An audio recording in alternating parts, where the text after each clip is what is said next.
Assalamu alaikum wa rahmatullahi wa barakatuh, chers frères et sœurs musulmans, soyez attentifs. Il existe une erreur grave que beaucoup de personnes commettent dans les toilettes, et certains savants ont rappelé que la négligence liée à la pureté peut être une cause de châtiment dans la tombe. Nous verrons cela à la fin de cette vidéo, alors restez jusqu'au bout. Avant de commencer, envoyez beaucoup de salawat sur le prophète Muhammad, paix et salut sur lui, dans les commentaires. Qu'Allah accorde sa miséricorde et son pardon à tous ceux qui partagent ce rappel. Celui qui guide vers un bien obtient une récompense semblable à celui qui l'accomplit. Commençons maintenant ce magnifique défi islamique. Un moment de réflexion, de rappel et de connaissance qui va tester votre foi, votre mémoire et votre savoir sur l'islam. Préparez-vous à répondre à ces questions importantes et voyons ensemble combien de bonnes réponses vous pourrez obtenir jusqu'à la fin. Première question. Qui seront les voisins d'Allah le jour du jugement? Réponse.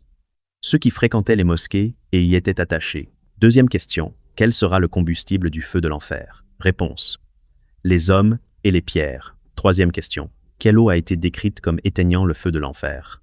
Réponse. Les larmes versées par crainte d'Allah. Quatrième question. Qui viendra le jour du jugement portant sa tête entre ses mains? Réponse. Celui qui a été tué injustement. Cinquième question. Qu'est-ce qui fait souffrir Shaitan? Réponse. Le repentir sincère et le retour vers Allah. Sixième question. Quel prophète a vu le châtiment atteindre son peuple et son épouse? Réponse. Le prophète Loup. Septième question. Quel compagnon du prophète Muhammad, paix et salut sur lui, dont le tombeau dégageait une odeur de musc? Réponse. Saad ibn Muad. Huitième question. Qui sera le premier à sortir de sa tombe le jour du jugement? Réponse. Le prophète Muhammad, sallallahu alayhi wa sallam. Neuvième question. Que signifie Al-Kawthar, mentionné dans le Coran? Réponse. Un fleuve du paradis. Dixième question. Quel compagnon tua un djinn qui lui était apparu? Réponse. Khalid ibn al-Walid. Onzième question. Quel compagnon fut touché mortellement par une flèche attribuée à un djinn? Réponse. Saad ibn Ubada. Douzième question. Quelle sourate est connue pour sa grandeur et ses nombreuses lois? Réponse. La sourate Al-Baqarah. Treizième question. Comment les gens seront-ils appelés le jour du jugement? Réponse. Par leurs noms et ceux de leurs pères. Quatorzième question. Quelle sera la première chose sur laquelle les gens seront jugés? Réponse. Le sang versé injustement. Quinzième question. Quels sont les deux prophètes dans la descendance desquels Allah a placé la prophétie? Réponse. Nous et Ibrahim. Seizième question. Quelle bataille est connue comme une victoire sans grand combat? Réponse. Tabouk. 17e question. Quel prophète a vu l'eau de Zamzam apparaître sous ses pieds? Réponse.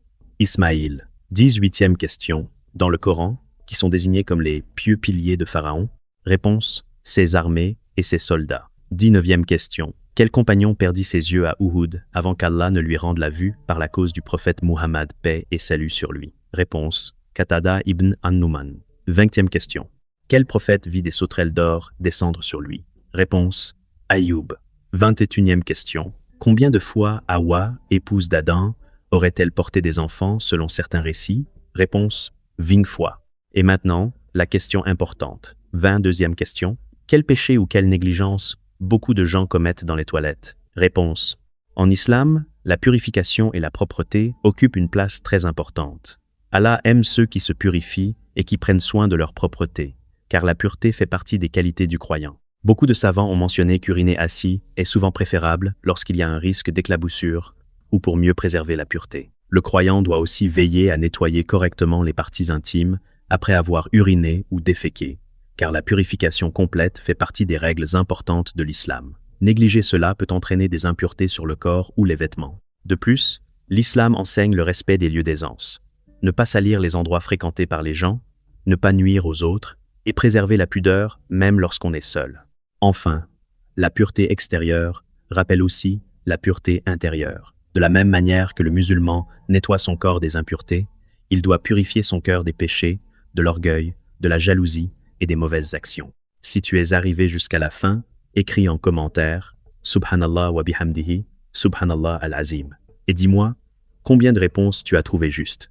Abonne-toi à la chaîne, active la cloche de notification pour les prochains défis islamiques et partage cette vidéo afin que le rappel profite au plus grand nombre. Qu'Allah nous accorde la science utile, le pardon et une bonne fin. Wassalamu alaikum wa rahmatullahi wa barakatuh.